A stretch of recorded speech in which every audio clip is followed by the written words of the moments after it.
Hi, good morning all of you. ഈ ഒരു വീഡിയോയിൽ നമ്മൾ ഡിസ്കസ് ചെയ്യുന്നത് ആങ്സൈറ്റി ഡിസോർഡറിനെ കുറിച്ചാണ്. എന്താണ് ആങ്സൈറ്റി? എന്താണ് ആങ്സൈറ്റി ഡിസോർഡർ? സാധാരണ നമ്മൾ ആങ്സൈറ്റി എന്ന് പറയാറുള്ളത് ഏതെങ്കിലും ഒരു പ്രത്യേക സാഹചര്യത്തിൽ നമ്മൾ കൂടുതലായിട്ട് ഉത്കണ്ഠാകുലനാവുന്ന ഒരു അവസ്ഥ വരിക, അല്ലെങ്കിൽ കൂടുതൽ വെറി ആവുന്ന അവസ്ഥ വരിക, ഒരു പ്രത്യേകിച്ച് ഏത് സാഹചര്യത്തിനോടൊന്നും അറിയാത്ത ഒരു പേടി വരുന്ന അവസ്ഥയാണ് സാധാരണ നമ്മൾ ആങ്സൈറ്റി എന്ന് മീൻ ചെയ്യാറുള്ളത്. നമുക്കറിയാം, പലപ്പോഴും ഏതെങ്കിലും ഒരു പരീക്ഷയ്ക്ക് മുൻപായിട്ടോ, ഒരു പരീക്ഷയുടെ റിസൾട്ട് വരുന്നതിന് മുൻപായിട്ടോ, അല്ലെങ്കിൽ ഏതെങ്കിലും ഒരു സോഷ്യൽ സെറ്റിങ്സിൽ ഏതെങ്കിലും ഒരു ഫങ്ഷന് നമ്മൾ അറ്റൻഡ് ചെയ്യാൻ പോകുന്ന സന്ദർഭങ്ങളിൽ, അല്ലെങ്കിൽ ഒരു ഗ്രൂപ്പിനെ നമ്മൾ ഫേസ് ചെയ്യുന്ന സാഹചര്യങ്ങളിൽ, അതുപോലെ ഏതെങ്കിലും ഒരു ജോബ് ഇൻ്റർവ്യൂ, അത്തരത്തിൽ നമ്മുടെ ലൈഫിൽ ചില പ്രത്യേകതകൾ, അല്ലെങ്കിൽ നമ്മുടെ ലൈഫിൽ ചില വളരെ പ്രത്യേക സാഹചര്യത്തിൽ നമ്മൾ മീറ്റ് ചെയ്യേണ്ട അവസ്ഥ വരുന്ന സന്ദർഭങ്ങളിലൊക്കെ തന്നെ, അല്ലെങ്കിൽ ഏതെങ്കിലും ഒരു മെഡിക്കൽ ടെസ്റ്റിൻ്റെ റിസൾട്ട് വെയിറ്റ് ചെയ്യുന്ന സന്ദർഭങ്ങളിൽ, അല്ലെങ്കിൽ ഹോസ്പിറ്റലുകളിൽ, അല്ലെങ്കിൽ ഏതെങ്കിലും ഒരു പെർട്ടിക്കുലർ കോണ്ടെക്സ്റ്റിൽ നമ്മൾ അഭിമുഖീകരിക്കേണ്ടി വരുന്ന സാഹചര്യങ്ങളിലൊക്കെ തന്നെ നമുക്ക് ഉത്കണ്ഠ ഉണ്ടാവാറുണ്ട്. ഉത്കണ്ഠ എന്ന് ഉദ്ദേശിച്ചത് അതാണ് ആങ്സൈറ്റി എന്ന് പറയുന്നത്. അപ്പോൾ ഇത്തരം സാഹചര്യങ്ങളിലൊക്കെ തന്നെ നമ്മൾ ഫിസിക്കലി, മെൻ്റലി, അതുപോലെ തന്നെ ഇമോഷണലി ഒരു അപ്രിഹെൻഷൻ സ്റ്റേറ്റിൽ എത്താറുണ്ട്. ഇതിനെയാണ് സാധാരണ നമ്മൾ ആങ്സൈറ്റി എന്ന് വിളിക്കുന്നത്. സാധാരണ നമ്മൾ ആങ്സൈറ്റി ആൻഡ് ഡിപ്രഷനൊക്കെ തന്നെ വളരെ കോമൺലി യൂസ് ചെയ്യുന്ന ടേമാണ്. ആങ്സൈറ്റി ആൻഡ് ഡിപ്രഷൻ സെയിം മീനിങ്ങിലൊക്കെ ചില ആൾക്കാർ ഉപയോഗിക്കാറുണ്ട്, ഇൻ്റർചേഞ്ചബിളി യൂസ് ചെയ്യാറുണ്ട്. സാധാരണ ആങ്സൈറ്റി എപ്പോഴും നമുക്കറിയാം, അത് ഫ്യൂച്ചർ ഓറിയൻറ്റഡ് ആയിട്ടുള്ള ഒന്നാണ്. നമ്മുടെ ഭാവിയിൽ എന്തെങ്കിലും ഒരു ഔട്ട്കം, അല്ലെങ്കിൽ ഭാവിയിൽ എന്തെങ്കിലും ഒരു ഇവൻറ്റ് വരാനുണ്ട് എന്നതിനെക്കുറിച്ച് നമ്മൾ ആൻറ്റിസിപ്പേറ്റ് ചെയ്യുമ്പോൾ, അല്ലെങ്കിൽ അതിനെ നമ്മൾ പ്രതീക്ഷിക്കുമ്പോഴാണ് സാധാരണ നമുക്ക് ആങ്സൈറ്റി ഉണ്ടാകുന്നത്. പക്ഷെ ഡിപ്രഷൻ എപ്പോഴും നമുക്കറിയാം, അത് പാസ്റ്റ് ഓറിയൻറ്റഡ് ആണ്. നമുക്ക് കഴിഞ്ഞ കാലഘട്ടത്തെക്കുറിച്ചോ, അല്ലെങ്കിൽ കഴിഞ്ഞു പോയ ഏതെങ്കിലും സംഭവത്തെക്കുറിച്ചൊക്കെ തന്നെ നമുക്കുണ്ടാകുന്ന നെഗറ്റീവ് മൂഡിനെയാണ് നമ്മൾ സാധാരണ ഡിപ്രഷൻ എന്ന് വിളിക്കാറുള്ളത്. അപ്പോൾ പറഞ്ഞു വന്നത്, ആങ്സൈറ്റി എന്ന് പറയുന്നത് ഫ്യൂച്ചർ ഓറിയൻറ്റഡ് ആണ്. ഏതെങ്കിലും ഒരു വരാൻ പോകുന്ന സംഭവത്തെക്കുറിച്ച് നമ്മളതിനെ ആൻറ്റിസിപ്പേറ്റ് ചെയ്തതിന് ശേഷം, അല്ലെങ്കിൽ നമ്മളതിനെ പ്രതീക്ഷിക്കുന്ന സമയത്ത് ഏതെങ്കിലും ഒരു നെഗറ്റീവ് കോൺസിക്വൻസ് ഉണ്ടാവുമെന്ന് നമ്മൾ പ്രതീക്ഷിക്കുന്ന സമയത്ത് ഉണ്ടാവുന്ന ഒരു ജനറൽ ഫീലിങ്ങിനെയാണ് നമ്മൾ സാധാരണ ആങ്സൈറ്റി എന്ന് വിളിക്കാറുള്ളത്. What is the difference between anxiety and fear? നമുക്ക് അറിയാം, ആങ്സൈറ്റി എന്ന് പറയുന്നത് ഇപ്പോൾ പറഞ്ഞ പോലെ ഒരു general feeling of apprehension and nervousness, വെറിയൊക്കെയാണ്. അപ്പോൾ നമുക്ക് ഭാവിയിൽ ഉണ്ടാവാൻ പോകുന്ന ഒരു അപകടത്തെക്കുറിച്ച്, അല്ലെങ്കിൽ ഒരു സാധ്യതയെക്കുറിച്ച്, ഒരു അപകടത്തിൻ്റെ സാധ്യതയെക്കുറിച്ച് നമുക്കുണ്ടാവുന്ന ഒരു ഭയമാണ്, അല്ലെങ്കിൽ ഒരു ജനറൽ ആയിട്ടുള്ള ഒരു പേടിയെയാണ് നമ്മൾ സാധാരണ ഉത്കണ്ഠ എന്ന് പറയുന്നത്, അല്ലെങ്കിൽ ആങ്സൈറ്റി എന്ന് പറയുന്നത്. അതൊരു മാനസികമായിട്ടുള്ള അസ്വസ്ഥമായിട്ടുള്ള ഒരു മെൻ്റൽ സ്റ്റേറ്റ് ആണ് എന്ന് പറയുന്നത്. സാധാരണ ഫിയർ എന്ന് പറയുന്നത് അതിൽ നിന്ന് വളരെ ഡിഫറെൻ്റ് ആയിട്ട് ഒരു അലാറം റിയാക്ഷൻ ആണ്. ഒരു ഇമ്മീഡിയറ്റ് ആയിട്ടുള്ള ഒരു ഡേഞ്ചറിനോട് നമുക്ക് തോന്നുന്ന ഒരു പെട്ടെന്നുള്ള നമ്മുടെ ബോഡിയുടെ റെസ്പോൺസിനെയാണ് നമ്മൾ സാധാരണ ഫിയർ എന്ന് വിളിക്കാറുള്ളത്. കോമൺ ടേം നമ്മൾ ഫിയർ ആൻഡ് ആങ്സൈറ്റി സാധാരണ ഇൻ്റർചേഞ്ചബിളി സാധാരണഗതിയിൽ നമ്മൾ ഉപയോഗിക്കാറുണ്ട്. രണ്ടും ഫ്യൂച്ചർ ഓറിയൻറ്റഡ് ആണ്. ഫിയർ എന്ന് പറയുന്നതും ഒരു കാര്യത്തെക്കുറിച്ച് നമ്മൾ ഇമ്മീഡിയറ്റ് ആയിട്ട് ഒരു റെസ്പോൺസ് ചെയ്യുന്നതാണ്. ഇമ്മീഡിയറ്റ്ലി ഓട്ടോണമിക് നെർവസ് സിസ്റ്റത്തിൻ്റെ ഫ്ലൈറ്റ് ഓർ ഫൈറ്റ് റെസ്പോൺസ് ആണ് സാധാരണ ഫിയർ എന്ന് വിളിക്കുന്നത്. പക്ഷേ ലിറ്ററലി ഇറ്റ്സ് ഡിഫറെൻറ്റ് ടേം ആണെങ്കിൽ പോലും നമ്മൾ കോമൺ റിയൽ ലൈഫ് കോണ്ടെക്സ്റ്റിൽ ഫിയർ ഒന്നും ആങ്സൈറ്റി ഒന്നൊക്കെ തന്നെ ആങ്സൈറ്റിയെ നമ്മൾ ഡിനോട്ട് ചെയ്യാറുണ്ട് എന്നുള്ളതാണ്. ഇതൊരു major difference, fear and anxiety major difference നമുക്ക് നോക്കുമ്പോൾ കാണാൻ പറ്റുന്നത്, നമുക്കൊരു ഫിയർ എന്ന് പറഞ്ഞാൽ വളരെ ഇമ്മീഡിയറ്റ് ആണ്. ഒരു കാര്യം, അല്ലെങ്കിൽ ഒരു സ്പെസിഫിക് ആയിട്ടുള്ളൊരു ഒബ്ജക്റ്റിനോട്, അല്ലെങ്കിൽ ഒരു സ്പെസിഫിക് ഒബ്ജക്റ്റ് പ്രസൻ്റ് ആകുന്ന സമയത്ത് നമുക്ക് തോന്നുന്ന ഒരു റിയാക്ഷനാണ് ഫിയർ. ഫോർ എക്സാമ്പിൾ, പെട്ടെന്നൊരു ശബ്ദം കേൾക്കുന്നു, അതൊരു ആങ്സൈറ്റി അല്ല, അതൊരു ഫിയർ ആണ്. ഒരു പേടിയായിരിക്കും നമുക്ക് രൂപപ്പെടുന്നത്. അപ്പോൾ പെട്ടെന്ന് നമ്മൾ അതിനോട് റിയാക്ട് ചെയ്യും. ഇത് ഫിയർ ആണ്. അത് വളരെ സ്പെസിഫിക് ആണ്. ഫിയർ എപ്പോഴും ഇമ്മീഡിയറ്റ് ആയിരിക്കും, സ്പെസിഫിക് ആയിരിക്കും. സ്പെസിഫിക് എന്ന് പറയുമ്പോൾ നമുക്ക് വളരെ കൃത്യമായിട്ട് അറിയാം ഏത് വസ്തുവിനോടാണ്, അല്ലെങ്കിൽ ഏത് സ്റ്റിമുലസിനോടാണ് നമ്മൾ റിയാക്ട് ചെയ്തതെന്ന് നമുക്ക് കൃത്യമായിട്ട് ഐഡൻറ്റിഫൈ ചെയ്യാൻ പറ്റും. അങ്ങനെ വളരെ ഐഡൻറ്റിഫൈ ചെയ്യാൻ പറ്റുന്ന, അല്ലെങ്കിൽ ആ ഡേഞ്ചറിനെ കൃത്യമായിട്ട് ഐഡൻറ്റിഫൈ ചെയ്യാൻ പറ്റുന്ന വളരെ ഷോർട്ട് ടേം ആയിട്ടാണ്, ഇമ്മീഡിയറ്റ് ആയിട്ടുള്ള ഒരു ഫീലിങ്ങിനെയാണ് സാധാരണ നമ്മൾ ഫിയർ എന്ന് വിളിക്കാറുള്ളത്. ഫിയർ പലപ്പോഴും ഈ പറഞ്ഞ പോലെ ഒരു ഫ്ലൈറ്റ് ഓർ ഓട്ടോണമിക് നെർവസ് സിസ്റ്റത്തിൻ്റെ ഫ്ലൈറ്റ് ഓർ ഫൈറ്റ് റെസ്പോൺസ് ആണ് ഫിയർ എന്ന് വിളിക്കുന്നത്. ഇതിൻ്റെ അപ്പുറത്തേക്ക് ആങ്സൈറ്റി പലപ്പോഴും ജനറലൈസ്ഡ് ആൻഡ് ആൻറ്റിസിപ്പേറ്ററി ആണ്. അതൊരു സ്പെസിഫിക് ആയിട്ടുള്ള ഒബ്ജക്റ്റ് ഏതാണെന്ന് നമുക്ക് ഐഡൻറ്റിഫൈ ചെയ്യാൻ പറ്റിക്കോണമെന്നില്ല. വളരെ ഐഡൻറ്റിഫയബിൾ ആയിട്ട് ഒരു ഡേഞ്ചർ ആവണമെന്നില്ല. വളരെ ജനറലൈസ്ഡ് ആയിട്ടുള്ള വാഗ്യൂ ആയിട്ടുള്ള, അല്ലെങ്കിൽ നമ്മൾ പ്രതീക്ഷിക്കുന്ന ഭാവിയിൽ എന്തൊക്കെയോ വരാൻ പോകുന്നു എന്നതിനെക്കുറിച്ചുള്ള പ്രതീക്ഷിക്കുന്ന നമ്മുടെ ജനറലൈസ്ഡ് ആയിട്ടുള്ള വെറിയാണ് സാധാരണ, അല്ലെങ്കിൽ ഒരു ഭയമാണ് സാധാരണ ആങ്സൈറ്റി എന്ന് വിളിക്കാറുള്ളത്. അത് ഈ പറഞ്ഞ പോലെ വളരെ ജനറലൈസ്ഡ് ആണ്. വളരെ ഇമ്മീഡിയറ്റ് ആയിട്ട് ഒരു സ്റ്റിമുലസിനോട് റിയാക്ട് ചെയ്യുന്നതല്ല ആങ്സൈറ്റി എന്ന് വിളിക്കുന്നത്. അങ്ങനെ ഇമ്മീഡിയറ്റ് ആയിട്ട് ഒരു ഡേഞ്ചർ ആണെന്ന് നമ്മൾ പെർസീവ് ചെയ്തതിന് ശേഷം നമ്മൾ അതിനോട് റിയാക്ട് ചെയ്യുന്നതിനെ ഫിയർ എന്നാണ് സാധാരണ വിളിക്കുന്നത്. സാധാരണ ഫിയറും ആങ്സൈറ്റിയും രണ്ടും ഇന്റർചേഞ്ചബിളി ഉപയോഗിക്കാറുണ്ട് എന്നുള്ളതാണ് പറയുന്നത്. നെക്സ്റ്റ് നമ്മൾ ഡിസ്കസ് ചെയ്യുന്നത് കമ്പോണൻറ്റ് ഓഫ് ആങ്സൈറ്റി ആണ്. പ്രധാനമായിട്ടും 3 കമ്പോണൻറ്റുകളാണ് ആങ്സൈറ്റിക്കുള്ളത്. അതിൽ പ്രധാനമായിട്ടും ഒന്ന് സബ്ജക്റ്റീവ് അഥവാ കൊഗ്നിറ്റീവ് കമ്പോണൻറ്റ്, അതുപോലെ ബിഹേവിയറൽ കമ്പോണൻറ്റ്, അതുപോലെ ഫിസിയോളജിക്കൽ കമ്പോണൻറ്റ്. സാധാരണ ഒരു ഉത്കണ്ഠ ഉള്ള സാഹചര്യങ്ങളിൽ, അല്ലെങ്കിൽ ഒരു ആങ്സൈറ്റി ഉള്ള സന്ദർഭങ്ങളിൽ ഒരു വ്യക്തിക്ക് ഉണ്ടാകുന്ന നെഗറ്റീവായിട്ടുള്ള ചിന്തകൾ, അല്ലെങ്കിൽ ആ വ്യക്തിയിൽ ഉണ്ടാകുന്ന ചിന്തകളെയാണ് സാധാരണ നമ്മൾ സബ്ജക്റ്റീവ് കമ്പോണൻറ്റ് എന്ന് വിളിക്കുന്നത്. സാധാരണ ആങ്സൈറ്റി ഉള്ള സന്ദർഭങ്ങളിൽ ഒരു വ്യക്തിയുടെ ചിന്തകൾ എന്ന് പറയുന്നത്, അല്ലെങ്കിൽ ഫീലിംഗ് എന്ന് പറയുന്നത് ഒന്ന് ഫീലിംഗ് ഓഫ് ആങ്സൈറ്റി എന്ന് പറയുന്ന സബ്ജക്റ്റിവിറ്റി ഫീൽ ചെയ്യും, ഒപ്പം തന്നെ ഒരു വെറി ഫീൽ ചെയ്യും, ഒപ്പം തന്നെ നെഗറ്റീവായിട്ടുള്ള തോട്ടുകളും നെഗറ്റീവ് മൂഡുകളും ആയിരിക്കും സാധാരണ ഒരു കൊഗ്നിറ്റീവ് കമ്പോണൻറ്റ് എന്ന് പറയുന്നത് ആങ്സൈറ്റി ഉള്ള സാഹചര്യങ്ങളിൽ. ഇത്തരം കൊഗ്നിറ്റീവ് അല്ലെങ്കിൽ സബ്ജക്റ്റീവ് കമ്പോണൻറ്റിനെ നമുക്ക് നേരിട്ട് ഒരു ഒബ്ജക്റ്റീവ്ലി മെഷർ ചെയ്യാൻ വേണ്ടി സാധിക്കില്ല. അത് പലപ്പോഴും ബിഹേവിയറലും അതുപോലെ ഫിസിയോളജിക്കൽ കമ്പോണൻറ്റുമായിട്ട് മാനിഫെസ്റ്റ് ചെയ്യുന്ന സന്ദർഭങ്ങളിലാണ് നമുക്ക് അതിൻ്റെ കൊഗ്നിറ്റീവ് ആസ്പെക്റ്റ് മനസ്സിലാക്കാൻ വേണ്ടി സാധിക്കുക. ഫോർ എക്സാമ്പിൾ, ഒരു പെർട്ടിക്കുലർ സിറ്റുവേഷനിൽ കൊഗ്നിറ്റീവ് കമ്പോണൻറ്റ് നെഗറ്റീവായിട്ടുള്ള മൂഡ് അല്ലെങ്കിൽ ഒരു വെറി ആണെങ്കിൽ അദ്ദേഹത്തിൽ ചിലപ്പോൾ സ്ട്രോങ് ഏർജ് ടു എസ്കേപ്പ്, അല്ലെങ്കിൽ അത്തരം സാഹചര്യങ്ങളിൽ നിന്ന് ഒളിച്ചോടാനുള്ള ഒരു പ്രേരണ അദ്ദേഹത്തിൽ ഉണ്ടാവും. അതൊരു ബിഹേവിയറൽ കമ്പോണൻ്റ് ആണ്. അപ്പോൾ അദ്ദേഹം ആ ഒരു സിറ്റുവേഷൻസിൽ നിന്ന് ഒളിച്ചോടുമ്പോൾ മാത്രമായിരിക്കും നമുക്ക് അദ്ദേഹത്തിൽ അങ്ങനെ ഒരു സബ്ജക്റ്റീവ് കമ്പോണൻ്റ് ഉള്ളത് നമുക്ക് മനസ്സിലാക്കാൻ പറ്റുള്ളൂ. പക്ഷേ ഒരു വ്യക്തി ആങ്സൈറ്റി ഫീൽ ചെയ്യുന്നുണ്ടെങ്കിൽ അയാൾക്ക് അറിയാൻ വേണ്ടി പറ്റും ഒരു നെഗറ്റീവ് മൂഡ് അദ്ദേഹത്തിന് ഫീൽ ചെയ്യുന്നുണ്ടോ, അല്ലെങ്കിൽ അദ്ദേഹം ആങ്ഷ്യസ് ആണോ എന്നുള്ളത്. കാരണം ആങ്സൈറ്റി എന്ന് പറയുന്നത് പൂർണ്ണമായിട്ടും ഒരു സബ്ജക്റ്റീവ് ഫീലിംഗ് ആണ്. അതുകൊണ്ട് ആ ഒരു വ്യക്തിക്ക്, ആങ്സൈറ്റി ഉള്ള ഒരു വ്യക്തിക്ക്, അല്ലെങ്കിൽ അത് അനുഭവപ്പെടുന്ന വ്യക്തിക്ക് തീർച്ചയായിട്ടും സബ്ജക്റ്റീവ് കമ്പോണൻ്റ് എന്താണെന്ന് അറിയാൻ വേണ്ടി പറ്റും. ഒരു ഡിസ്കംഫേർട്ട് ഫീൽ ചെയ്യും, ഒരു സബ്ജക്റ്റീവ് ഫീലിംഗ് ഓഫ് ഡിസ്കംഫേർട്ട് അദ്ദേഹത്തിന് ഫീൽ ചെയ്യുമെന്നുള്ളതാണ്. സാധാരണ മറ്റൊരു കമ്പോണൻ്റാണ് ബിഹേവിയറൽ കമ്പോണൻ്റ്. ഒരു ആങ്സൈറ്റി ഉണ്ടാവുന്ന സാഹചര്യങ്ങളിൽ ആ ഒരു വ്യക്തിയിൽ ഉണ്ടാവുന്ന ബിഹേവിയറൽ ആയിട്ടുള്ള ചേഞ്ചുകൾ, അല്ലെങ്കിൽ പെരുമാറ്റങ്ങളാണ് ബിഹേവിയറൽ കമ്പോണൻ്റ് എന്ന് പറയുന്നത്. ഇതിൽ ഏറ്റവും വളരെ പ്രധാനമാണ് അത്തരം സിറ്റുവേഷൻസിൽ നിന്ന് അവോയ്ഡ് ചെയ്യാൻ ആ വ്യക്തി കാണിക്കുന്ന ശ്രമങ്ങൾ. ഇപ്പോൾ ഒരു പെർട്ടിക്കുലർ കോണ്ടക്സിനോട്, ഇപ്പോൾ ഒരു ഗ്രൂപ്പിനെ ഫേസ് ചെയ്യാൻ അദ്ദേഹത്തിന് പേടി വരുന്നുണ്ടെങ്കിൽ അവർ ആ സമയത്ത് ചെയ്യാൻ പറ്റുന്നത് അവിടെ നിന്ന് എസ്കേപ്പ് ചെയ്യുക എന്നുള്ളതാണ്. അതൊരു ബിഹേവിയറൽ ആയിട്ടുള്ള ആസ്പെക്റ്റ് ആണ്. അല്ലെങ്കിൽ ആ ഒരു സിറ്റുവേഷൻസ് നിന്ന് അവോയ്ഡ് ചെയ്യുക എന്നുള്ളതാണ്. സാധാരണ ആങ്സൈറ്റി ഉള്ള ആളുകൾ, അല്ലെങ്കിൽ ആങ്സൈറ്റി എന്ന് പറയുന്നത് തന്നെ ഉത്കണ്ഠ വരുന്ന സിറ്റുവേഷൻസിൽ നിന്ന് അവോയ്ഡ് ചെയ്യാനുള്ള ഒരു മോട്ടിവേഷൻസ് അവർക്കുണ്ടാവും, അങ്ങനെ ഒരു പ്രേരണ അവർക്കുണ്ടാവും എന്നുള്ളതാണ്. എത്രത്തോളം അവർ ഇത്തരം സിറ്റുവേഷൻസ് നിന്ന് എസ്കേപ്പ് ചെയ്യുന്നോ അത്രത്തോളം ആ ഒരു ആൻറ്റിസിപ്പേറ്ററി ആങ്സൈറ്റി പിന്നീട് ഒരു സാഹചര്യം വരുമ്പോൾ, അല്ലെങ്കിൽ സെയിം സിറ്റുവേഷൻസ് പിന്നീട് ഫേസ് ചെയ്യേണ്ട അവസ്ഥ വരുമ്പോൾ ഫീലിംഗ് ഓഫ് ആങ്സൈറ്റി, അല്ലെങ്കിൽ ഇതിൻ്റെ സബ്ജക്റ്റീവ് കമ്പോണൻറ്റ്, വറി, മൂഡ്, ഇത്തരം അവസ്ഥകൾ അവരിൽ വളരെ ഇൻറ്റൻസ് ആയിട്ട് കാണപ്പെടുമെന്നുള്ളതാണ്. എത്രത്തോളം നമ്മളൊരു സിറ്റുവേഷൻസ് അവോയ്ഡ് ചെയ്യാൻ ശ്രമിക്കുന്നോ അത്രത്തോളം നമുക്കതിനെ ഫേസ് ചെയ്യാനുള്ള സാധ്യത, അല്ലെങ്കിൽ ഫേസ് ചെയ്യാനുള്ള കോൺഫിഡൻസ് നമുക്ക് ഇല്ലാതാവുമെന്നുള്ളതാണ്. അപ്പോൾ ഇതിൽ പ്രധാനമായിട്ടും അത്തരം സിറ്റുവേഷൻ അവോയ്ഡ് ചെയ്യുക എന്നുള്ളതാണ് ബിഹേവിയറൽ കമ്പോണൻറ്റിൽ വരുന്നത്. ബിഹേവിയറൽ കമ്പോണൻറ്റ് എല്ലാ സമയങ്ങളിലും അവോയ്ഡ് ചെയ്യാമെന്നാവില്ല. ചില സന്ദർഭങ്ങളിലും, ഇപ്പോൾ ഫോർ എക്സാമ്പിൾ നമുക്ക് അവിടുന്ന് രക്ഷപ്പെടാൻ വേണ്ടി കഴിയില്ല എന്ന് വിചാരിക്കാം. അത്രയും രക്ഷപ്പെടാൻ പറ്റാത്ത ഒരു കണ്ടീഷൻസിലാണ് നമ്മൾ എത്തിപ്പെട്ടിട്ടുള്ളതെങ്കിൽ അവിടെ കമ്പൽസീവ് ചെക്കിങ് പോലെയുള്ള ബിഹേവിയർ, അല്ലെങ്കിൽ മറ്റൊരാളോട് ഡിപ്പെൻഡ് ചെയ്യുക ആ ഒരു സാധനം ചെയ്യാൻ വേണ്ടിയിട്ട്, ഇങ്ങനെയുള്ള കമ്പൽസീവായിട്ടുള്ള ബിഹേവിയറും ഒരു വ്യക്തി കാണിക്കാൻ സാധ്യതയുണ്ട്. അപ്പോൾ അത്തരം ബിഹേവിയേഴ്സൊക്കെ, അത്തരം ആങ്സൈറ്റി ഉള്ള സന്ദർഭങ്ങളിൽ ആ വ്യക്തി കാണിക്കാൻ സാധ്യതയുള്ള ബിഹേവിയേഴ്സൊക്കെ ബിഹേവിയറൽ കമ്പോണൻറ്റുകളാണ് എന്നുള്ളതാണ്.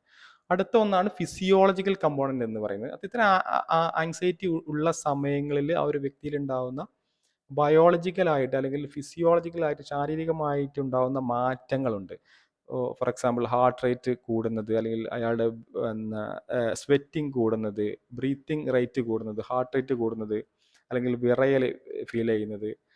ഇതൊക്കെ സാധാരണ ഒരു ഫ്ലൈറ്റ് ഓർ ഫൈറ്റ് റെസ്പോൺസിൻ്റെ ഭാഗം കൂടിയാണ്. ഓട്ടോണമിക് നെർവസ് സിസ്റ്റത്തിൻ്റെ ഒരു ഭാഗം കൂടിയാണ്. അപ്പോൾ ഇത്തരം ശാരീരികമായിട്ടുണ്ടാകുന്ന മാറ്റങ്ങൾ, ഒരു ഫിയർ അല്ലെങ്കിൽ ആങ്സൈറ്റി ഉണ്ടാകുന്ന സാഹചര്യങ്ങൾ, ആ വ്യക്തിക്ക് ഉണ്ടാകുന്ന മാറ്റങ്ങളെ നമ്മൾ ഫിസിയോളജിക്കൽ കമ്പോണൻ്റ് എന്ന് പറയുന്നത്. അപ്പോൾ പ്രധാനമായിട്ടും 3 കമ്പോണൻറ്റുകളാണുള്ളത്. ഒന്ന് സബ്ജക്റ്റീവ് കമ്പോണൻറ്റ്, അഥവാ ഫീലിംഗ് ഓഫ് വെറി എന്ന് പറയുന്നത്, അല്ലെങ്കിൽ ഒരാൾക്ക് നെഗറ്റീവ് മൂഡ് ഫീൽ ചെയ്യുന്നത് സബ്ജക്റ്റിവിറ്റിയാണ്. അപ്പോൾ തന്നെ ബിഹേവിയറൽ കമ്പോണൻ്റ് എന്ന് പറയുന്നത് അത്തരം ആങ്സൈറ്റി പ്രൊവോക്കിംഗ് ആയിട്ടുള്ള സിറ്റുവേഷൻസിൽ ആ വ്യക്തി കാണിക്കാൻ ഇടയുള്ള ബിഹേവിയേഴ്സുകളാണ്. അല്ലെങ്കിൽ അത്തരം സിറ്റുവേഷനിൽ എസ്കേപ്പ് ചെയ്യുന്നത്, ഒരു ഫിയർഫുൾ കോണ്ടാക്ട്സ് വരുമ്പോൾ ആ സിറ്റുവേഷൻസ് അവോയ്ഡ് ചെയ്യാൻ ശ്രമിക്കുക, ഇതൊക്കെ സാധാരണ ബിഹേവിയറൽ കമ്പോണൻ്റ് ആണ്. ഫിസിയോളജിക്കൽ കമ്പോണൻ്റ് സാധാരണ വരുന്നത് ആങ്സൈറ്റി ഉണ്ടാകുന്ന സന്ദർഭങ്ങളിൽ, അല്ലെങ്കിൽ ഇത്തരം ജനറലൈസ്ഡ് ആയിട്ടുള്ള ഫീലിംഗ് വരുന്ന സമയങ്ങളിൽ ബോഡി ശാരീരികമായിട്ടുണ്ടാകുന്ന മാറ്റങ്ങളാണ് ഫിസിയോളജിക്കൽ കമ്പോണൻറ്റ്. ഇതിൽ ബിഹേവിയറൽ കമ്പോണൻറ്റും ഫിസിയോളജിക്കൽ കമ്പോണൻറ്റും നേരത്തെ ഞാൻ പറഞ്ഞ പോലെ നമുക്കത് വളരെ ഒബ്ജക്റ്റീവ്ലി മെഷർ ചെയ്യാൻ വേണ്ടി പറ്റും. ഫോർ എക്സാമ്പിൾ ഫിസിയോളജിക്കൽ കമ്പോണൻറ്റ് ഒരാളുടെ ഹാർട്ട് റേറ്റ് എത്രത്തോളം മിടിപ്പുണ്ട് നമുക്ക് നോക്കിക്കഴിഞ്ഞാൽ മനസ്സിലാക്കാൻ പറ്റും. അതുപോലെ ഒരാളുടെ BP ചെക്ക് ചെയ്യാൻ വേണ്ടി നമുക്ക് പറ്റും. അതുപോലെ ഒരാൾ സ്വെറ്റിംഗ് ചെയ്യുന്നുണ്ടെങ്കിൽ നമുക്കത് ഡയറക്റ്റ്ലി ഒബ്സർവ് ചെയ്യാൻ വേണ്ടി പറ്റും. അദ്ദേഹം വിയർക്കുന്നുണ്ടെങ്കിൽ അറിയാൻ പറ്റും, അദ്ദേഹം വിറക്കുന്നുണ്ടെങ്കിൽ നമുക്കറിയാൻ വേണ്ടി പറ്റും. അദ്ദേഹത്തിൻ്റെ മുഖം ഒക്കെ, ആങ്സൈറ്റി ഉള്ള ആൾക്കാരുടെ സാധാരണ ഈ സ്വെറ്റിംഗ് കൂടുതലായിരിക്കും. ഇവർ അവരുടെ ഹാൻഡ്, അതുപോലെ ഫേസിലൊക്കെ തന്നെ ആങ്സൈറ്റി പ്രൊവോക്കിംഗ് സിറ്റുവേഷൻസ് വരാൻ സാധ്യതയുണ്ടെങ്കിൽ, അങ്ങനെ ആൻറ്റിസിപ്പേറ്ററി ആങ്സൈറ്റി ഉള്ള ആൾക്കാരിൽ വിയർക്കൽ കൂടുതലായിരിക്കും. ഇതൊക്കെ പുറത്തൊരു വ്യക്തിക്ക് കീനായിട്ട് ഒബ്സർവ് ചെയ്താൽ മനസ്സിലാവുന്നതാണ്. ബിഹേവിയറൽ കമ്പോണൻറ്റും അതുപോലെ തന്നെയാണ്. അവർ എസ്കേപ്പ് ചെയ്യുന്നത് നമുക്ക് ഒബ്സർവ് ചെയ്യാൻ പറ്റും. പക്ഷേ കൊഗ്നിറ്റീവ് അല്ലെങ്കിൽ സബ്ജക്റ്റീവ് കമ്പോണൻറ്റ് പലപ്പോഴും ഈ പറഞ്ഞ പോലെ അതൊരു നെഗറ്റീവ് ഫീലിംഗ് ആണ്. അതൊരു വ്യക്തിക്കാണ് കൂടുതൽ അറിയാൻ പറ്റുന്നത്. ഇത് പലപ്പോഴും ഒരു ആങ്സൈറ്റി വളരെ ക്ലിയർ ആയിട്ട് മനസ്സിലാക്കണം എന്നുണ്ടെങ്കിൽ ഈ 3 കമ്പോണൻറ്റിൻ്റെയും നമ്മൾ മനസ്സിലാക്കണം എന്നുള്ളതാണ്. സാധാരണ ഫിയർ ആണെങ്കിലും ആങ്സൈറ്റി ആണെങ്കിലും ഈ 3 കമ്പോണൻറ്റിൽ നമുക്ക് കാണാൻ പറ്റും എന്നുള്ളതാണ്. അതിൽ കൊഗ്നിറ്റീവ് സബ്ജക്റ്റീവ് കമ്പോണൻറ്റ് സാധാരണ ഒരു ഫിയർ ആണെങ്കിൽ, ഒരു ഫിയർ ഇമ്മീഡിയറ്റ് റെസ്പോൺസിനോട് തോന്നുന്നത് വളരെ ഷോർട്ട് ടേം ആയിരിക്കും. ഷോർട്ട് ടേം ഫിയർ ആയിരിക്കും, അല്ലെങ്കിൽ ഫിയർ ആയിരിക്കും നമുക്ക് ഫീൽ ചെയ്യുന്നത്.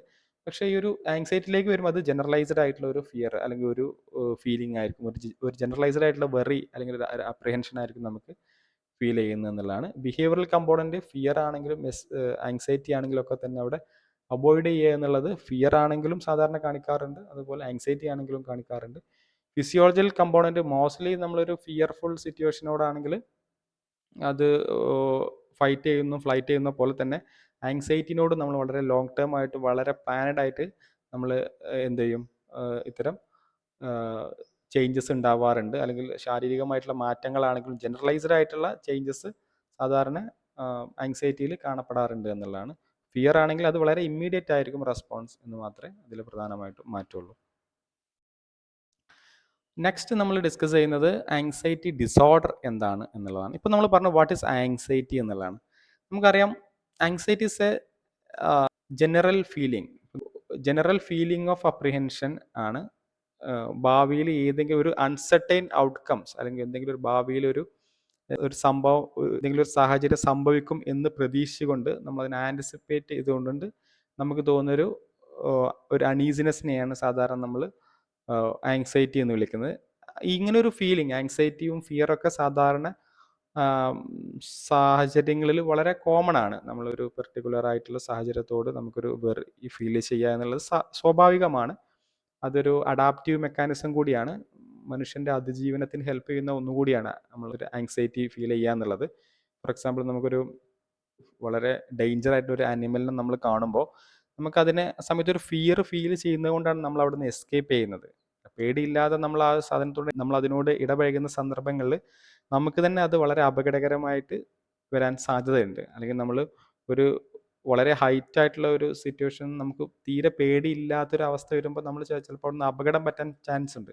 അപ്പം ഇങ്ങനെ ഏതൊരു കോണ്ടെക്സ്റ്റിനോടും നമ്മുടെ അഡാപ്റ്റീവ് മെക്കാനിസമാണ് നമ്മൾ അതിനോട് പേടി ഫീൽ ചെയ്യുക എന്നുള്ളതും നമ്മൾ അവിടെ നിന്ന് പ്രൊട്ടക്റ്റ് ചെയ്യുക എന്നുള്ളതും സെൽഫ് പ്രൊട്ടക്റ്റീവ് മെക്കാനിസമാണ് ഒരു ആങ്സൈറ്റി ഫീലിംഗ് എന്ന് പറയുന്നത്. അല്ലെങ്കിൽ ഒരു ഫിയർഫുൾ ഫീലിംഗ് എന്ന് പറയുന്നത്. പക്ഷേ ഏതൊരു ഫീലിങ്ങോ അല്ലെങ്കിൽ ഏതൊരു കണ്ടീഷനും അത് നമ്മുടെ ഡെയിലി ഫങ്ഷനിങ്ങിനെ നമ്മൾ അമിതമായിട്ട് ബാധിക്കുന്ന സാഹചര്യങ്ങളിലാണ് നമ്മൾ അതിനെ സാധാരണ ഡിസോർഡർ എന്ന് വിളിക്കാറുള്ളത്.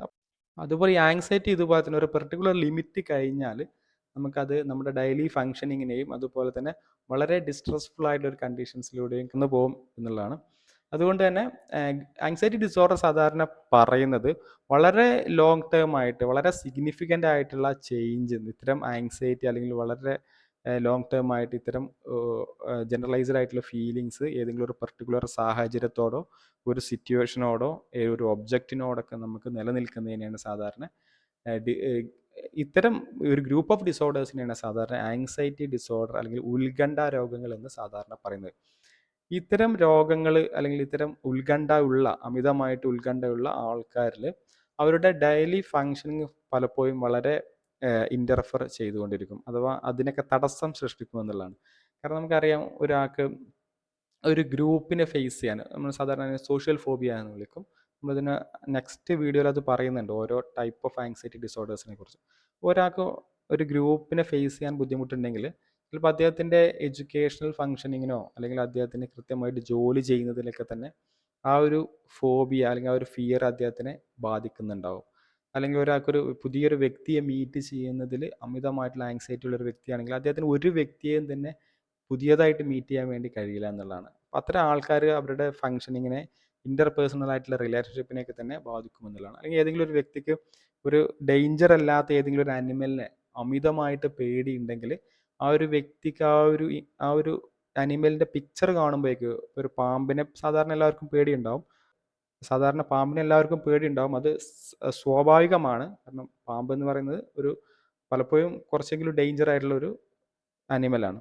അപ്പോൾ ഇതല്ലാതെ തന്നെ ഒരു പാമ്പിൻ്റെ പിക്ചർ കാണുമ്പോഴേക്ക് അല്ലെങ്കിൽ അതിൻ്റെ ഒരു ഫോട്ടോ കാണുമ്പോൾ അല്ലെങ്കിൽ അതുമായി ബന്ധപ്പെട്ട ചില വാർത്തകൾ കേൾക്കുമ്പോൾ ന്യൂസുകൾ കേൾക്കുമ്പോൾ തന്നെ ഫിയർഫുൾ ആയിട്ടുള്ള റെസ്പോൺസ് ബോഡിയിൽ ഉണ്ടാവുക, അമിതമായിട്ട് അയാൾ വെറിയാവുക. ഇത്തരം സന്ദർഭങ്ങളിലൊക്കെ ഈ പറഞ്ഞ പോലെ അത് ഒരു ഡിസോർഡറിൻ്റെ ലാംഗ്വേജാണ് അത് കാണിക്കുന്നത്. അപ്പോൾ ഇത്തരം കണ്ടീഷനിൽ സാധാരണ അദ്ദേഹത്തിന് കൃത്യമായിട്ട് ജോലി ചെയ്യാനോ അല്ലെങ്കിൽ അദ്ദേഹത്തിൻ്റെ ഇൻ്റർപേഴ്സണൽ കോൺടാക്റ്റ് കീപ്പ് ചെയ്യാനോ ഫങ്ഷനിങ് ആവാനോ സാധിക്കില്ല എന്നുള്ളതാണ്. ഇത്തരം കണ്ടീഷൻസിലാണ് ഏതൊരു ആങ്സൈറ്റിയും അദ്ദേഹത്തിൻ്റെ ഡെയിലി ഫങ്ഷനിങ്ങിനെ ബാധിക്കുന്ന രീതിയിൽ അല്ലെങ്കിൽ അദ്ദേഹത്തിൻ്റെ ജീവിതത്തെ ബാധിക്കുന്ന രീതിയിൽ അത് മാറുമ്പോഴാണ് സാധാരണ നമ്മൾ അതിനെ ഡിസോർഡർ എന്ന് വിളിക്കുന്നത്. അത്തരം ഗ്രൂപ്പ് ഓഫ് കണ്ടീഷൻസിന് നമ്മൾ ആങ്സൈറ്റിയുടെ ഗ്രൂപ്പിനെ നമ്മൾ ആങ്സൈറ്റി ഡിസോർഡർ എന്ന് വിളിക്കുന്നു. ഒരുപാട് ടൈപ്പ് ഓഫ് ആങ്സൈറ്റി ഡിസോർഡർ നമുക്ക് ഡിസ്കസ് ചെയ്യാം. നെക്സ്റ്റ് നമ്മൾ ഡിസ്കസ് ചെയ്യുന്നത് എന്താണ് ഇതിൻ്റെ ഡെമോഗ്രാഫിക് ഫാക്ടേഴ്സ് എന്താണെന്ന് നോക്കാം. സാധാരണ ഗ്ലോബലി നമ്മളിതിൽ നിങ്ങൾ പ്രത്യേകിച്ച് സ്റ്റുഡൻസ് റെഫർ ചെയ്യുന്ന പല ബുക്കുകളിലും നമുക്കിതിൻ്റെ ഒരു പോപ്പുലേഷൻ എത്രത്തോളം പല റെഫറൻസ് ബുക്കുകളിലും പല സ്റ്റാറ്റിസ്റ്റിക്സ് ആയിരിക്കും പറയുന്നത്. ഇപ്പോൾ ജനറലി പറയുന്നത് ഗ്ലോബൽ പോപ്പുലേഷനിൽ ഒരു 7% ആൾക്കാർക്ക്, ഇതൊരു അപ്രോക്സിമേറ്റ്ലി കണക്കാണ്, ഇതൊരിക്കലും നമുക്ക് വളരെ ക്ലിയർ ആയിട്ട് ഇതിൻ്റെ സ്റ്റാറ്റിസ്റ്റിക്സ് നമുക്ക് ലഭിക്കില്ല. കാരണം കുറേ ആൾക്കാർ ആങ്സൈറ്റി ഉള്ള ആൾക്കാരൊന്നും തന്നെ അത് റിപ്പോർട്ട് ചെയ്യപ്പെട്ടിട്ടുണ്ടാവില്ല എന്നുള്ളതാണ്. അപ്പോൾ അതുകൊണ്ട് തന്നെ വളരെ ക്ലിയർ ആയിട്ട് നമുക്ക് ഇത്ര പെർസെൻറ്റേജ് ലോകത്ത് ആങ്സൈറ്റി ഉള്ള ആൾക്കാരുണ്ട് എന്ന് പറയാൻ വേണ്ടി ഒരിക്കലും കഴിയില്ല. അതിൽ തന്നെ ചില ടൈപ്പ് ഓഫ് ആങ്സൈറ്റി ഡിസോർഡർ വളരെ അധികമാണ്. അപ്പോൾ അതുകൊണ്ടൊരു ജനറലി നമുക്ക് പറയുകയാണെങ്കിൽ ഏകദേശം 7% ആൾക്കാർ ഗ്ലോബലി ഏതെങ്കിലും ടൈപ്പ് ഓഫ് ആങ്സൈറ്റി ഡിസോർഡർ ഉള്ളവരാണ് എന്നുള്ളതാണ്, അല്ലെങ്കിൽ ഏതെങ്കിലും ടൈപ്പ് ഓഫ് അമിതമായിട്ട് ഉത്കണ്ഠ കാണിക്കുന്ന ആൾക്കാരാണ് എന്നുള്ളതാണ്. അതുപോലെ തന്നെ ഇതിൻ്റെ ഏജ് ഓഫ് ഓൺസെറ്റ് എന്ന് പറയുന്നത് സാധാരണ ചെറിയ കുട്ടികളിൽ അല്ലെങ്കിൽ അഡോളസൻസ് ഒക്കെ പ്രായമുള്ള കുട്ടികളിലൊക്കെ തന്നെ സാധാരണ ആങ്സൈറ്റി ഡിസോർഡർ തുടങ്ങാറുണ്ട്. ഇത് നമുക്ക് വളരെ ക്ലിയർ ആയിട്ട് ഇന്ന ഡിസോർഡർ ഇന്ന ഒരു ഏജിൽ തുടങ്ങുമെന്ന് പറയാൻ വേണ്ടി കഴിയില്ല. കാരണം ഓരോ ഡിസോർഡറിൻ്റെയും നേച്ചർ വളരെ ഡിഫറെൻ്റ് ആണ്. ഫോർ എക്സാമ്പിൾ ഡ്രൈവിംഗ് ഫോബിയ ഒരാളിൽ രൂപപ്പെടണം എന്നുണ്ടെങ്കിൽ ഇത് ചൈൽഡ്ഹുഡിൽ നമുക്ക് ഐഡൻറ്റിഫൈ ചെയ്യാൻ വേണ്ടി കഴിയില്ല. കാരണം ചെറിയ കുട്ടികൾ ആരും തന്നെ ഡ്രൈവ് ചെയ്യാറില്ല. അപ്പോൾ അത് നമ്മൾ ഐഡൻറ്റിഫൈ ചെയ്യുന്നത് അഡൾട്ടിലായിരിക്കും ചിലപ്പോൾ, അല്ലെങ്കിൽ അഡോളസൻസിലായിരിക്കും. അല്ലെങ്കിൽ സ്കൂളോഫോബിയ നമുക്കത് ഐഡൻറ്റിഫൈ ചെയ്യാൻ പറ്റുന്നത് സ്കൂളിൽ പോകുന്ന സാഹചര്യങ്ങളിലാണ്. അപ്പോൾ ഒരു ചെറിയ കുട്ടികളിൽ ചിലപ്പോൾ നമുക്കിത് കാണാൻ വേണ്ടി പറ്റും. അപ്പോൾ ഡിഫറെൻറ്റ് കണ്ടീഷൻസിനനുസരിച്ച് അതിൻ്റെ ഏജ് ഓഫ് ഓൺസെറ്റ് അല്ലെങ്കിൽ ഇതിൻ്റെ തുടക്കം എന്ന് പറയുന്നത് ഡിഫറെൻ്റ് ആണ് എന്നുള്ളതാണ്. കോമൺലി ഈ ചെറിയ കുട്ടികളിലും അതുപോലെ തന്നെ അഡോളസൻസ് പ്രായമുള്ള ആൾക്കാരിലൊക്കെ തന്നെ കാണുന്ന ഏതെങ്കിലും ഒരു ടൈപ്പ് ഓഫ് ഫിയർ ഉണ്ടെങ്കിൽ, ഫോർ എക്സാമ്പിൾ അവർക്ക് ഇതൊരു ഒരു ജനറലൈസ്ഡ് ആയിട്ടുള്ള ഫിയർ അവർക്കുണ്ടെങ്കിൽ അവർക്ക് മറ്റു ഫിയറുകൾ അഡൽട്ടിൽ ഡെവലപ്പ് ചെയ്യാനുള്ള സാധ്യത വളരെ കൂടുതലാണ് എന്നുള്ളതാണ്. ഫോർ എക്സാമ്പിൾ ഒരു കുട്ടിക്ക് അപരിചിതമായിട്ടുള്ള പുതിയ ആളുകളൊക്കെ കുട്ടിക്ക് അമിതമായിട്ടുള്ള പേടി ഉണ്ടെങ്കിൽ ആ കുട്ടിക്ക് ഭാവിയിൽ ചിലപ്പോൾ ട്രാവൽ ചെയ്യാനോ അല്ലെങ്കിൽ പുതിയൊരു കോണ്ടാക്സിൽ ഒരു ചേഞ്ചസിനോട് പെട്ടെന്ന് അഡാപ്റ്റ് ചെയ്യാനൊക്കെ ചിലപ്പോൾ ആ കുട്ടിക്ക് ഒരു ബുദ്ധിമുട്ട് വരാം എന്നുള്ളതാണ്. അപ്പോൾ പൊതുവെ ആങ്സൈറ്റി ഡിസോർഡർ അതിൻ്റെ കൂടെ മറ്റ് ആങ്സൈറ്റി ഡിസോർഡറുകളുടെ കൂടെ വരാനുള്ള സാധ്യത വളരെ കൂടുതലാണ്. ഏതെങ്കിലും ഒരു ടൈപ്പ് ഓഫ് ആങ്സൈറ്റി ഉള്ള ആൾക്കാരിൽ ആ ഒരു ഒബ്ജക്റ്റിനെ മാത്രം ആയിക്കോണമെന്നില്ല, പല അതുപോലെയുള്ള ഒബ്ജക്റ്റിനെയും പേടിയുണ്ടാവും. ഈ പറഞ്ഞ പോലെ പാമ്പിനെ പേടി, അമിതമായിട്ടുള്ള പേടി ഉണ്ടെങ്കിൽ അവർക്ക് പാമ്പിനെ മാത്രമായിരിക്കുമല്ലോ പേടി വരുന്നത്, ഇത്തരത്തിലുള്ള വൈൽഡ് ആനിമൽസിനൊക്കെ ചിലപ്പോൾ അവർക്ക് പേടിയായിരിക്കും എന്നുള്ളതാണ്. അപ്പം ഇങ്ങനെ നമുക്ക് പറയാൻ വേണ്ടി പറ്റും. ജെൻഡർ ഡിഫറൻസ് സാധാരണ വുമൻസിലാണ് ആങ്സൈറ്റി ഡിസോർഡർ കൂടുതലായിട്ട് കാണപ്പെടുന്നത് എന്നുള്ളതാണ്. ഇത് ഏകദേശം ഇരട്ടി, പുരുഷന്മാരിലേക്കാൾ ഇരട്ടി ഈ ഒരു ഡിസോർഡർ കൂടുതൽ സ്ത്രീകളിലുണ്ട് എന്നുള്ളതാണ്. അത് സാധാരണ ഡിപ്രഷനും അതുപോലെ തന്നെയാണ് ഇൻറ്റേർണലൈസിങ് ഡിസോർഡർ എന്ന് സാധാരണ പറയാറുണ്ട്. അഥവാ ആ ഒരു ഡിസോർഡർ അവരിലേക്ക് തന്നെയാണ് കൂടുതൽ ഫോക്കസ് ചെയ്യുന്ന സിംറ്റംസ് ആണ് ഉള്ളതെങ്കിൽ അത് സ്ത്രീകളിലാണ് സാധാരണ കൂടുതൽ കാണപ്പെടാറുള്ളത്. ഡിപ്രഷനും ആങ്സൈറ്റിയൊക്കെ ഇത്തരത്തിലും ഇൻറ്റേർണലൈസിങ് ഡിസോർഡേഴ്സിൽ വരുന്നതാണ്. അല്ലെങ്കിൽ എക്സ്റ്റേണലൈസിങ് ഡിസോർഡർ എന്ന് സാധാരണ പറയാറുണ്ട്. അഥവാ ആ ഒരു ഡിസോർഡർ മൂലം ഉണ്ടാകുന്ന സിംറ്റംസ് റിഫ്ലക്റ്റ് ആവുന്നത് മറ്റുള്ള വ്യക്തിയിലായിരിക്കും. ഈ പറഞ്ഞ പോലെ ആൻറ്റി സോഷ്യൽ ബിഹേവിയറോ അല്ലെങ്കിൽ ഇങ്ങനെ അഗ്രസീവ് ബിഹേവിയറൊക്കെ കാണിക്കുക ഒരു ഡിസോർഡറിൻ്റെ ഭാഗമായിട്ട്, അതൊക്കെ എക്സ്റ്റേണലൈസിങ് സിംറ്റംസ് ആണ്. അതൊക്കെ അത്തരം ഡിസോർഡേഴ്സ് സാധാരണ പുരുഷന്മാരിലാണ് കൂടുതൽ കാണാറുള്ളത്. ആങ്സൈറ്റി ഡിസോർഡർ സ്ത്രീകളിൽ കൂടുതലാണ്. അത് ചില ടൈപ്പ് ഓഫ് ആങ്സൈറ്റി ഡിസോർഡർ കൂടുതലാണ്. ചില ഡിസോർഡേഴ്സ് നമ്മൾ നോക്കുമ്പോൾ ഈക്വൽ സെയിം പോലെ ഫീൽ ചെയ്യും. ഇപ്പോൾ ഏതെങ്കിലും ഒരു മിലിറ്ററി ഏരിയയിലൊക്കെ ഇപ്പോൾ PTSD ഒരു ഗ്രൂപ്പ് ഓഫ് ആങ്സൈറ്റി ഡിസോർഡർ ആയിട്ടാണ് ആദ്യം കണ്ടിരുന്നത്.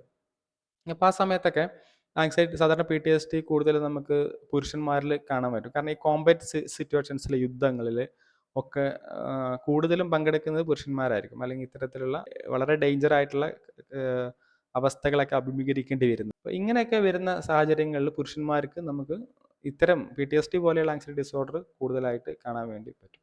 അതുപോലെ തന്നെ OCDയിൽ വരുന്ന സിവിയർ ടൈപ്പ് ഓഫ് OCD സാധാരണ ഒരു ആങ്സൈറ്റി ഡിസോർഡർ ആയിട്ടാണ് ആദ്യം കണ്ടിരുന്നത്. ഇപ്പോൾ സെപ്പറേറ്റ് കാറ്റഗറിയാണ് പുതിയ ക്ലാസിഫിക്കേഷൻ അനുസരിച്ച്. അപ്പോൾ അതും ഇതുപോലെ സിവിയർ ടൈപ്പ് ഓഫ് OCD കാണുന്നത് പുരുഷന്മാരിലാണ്.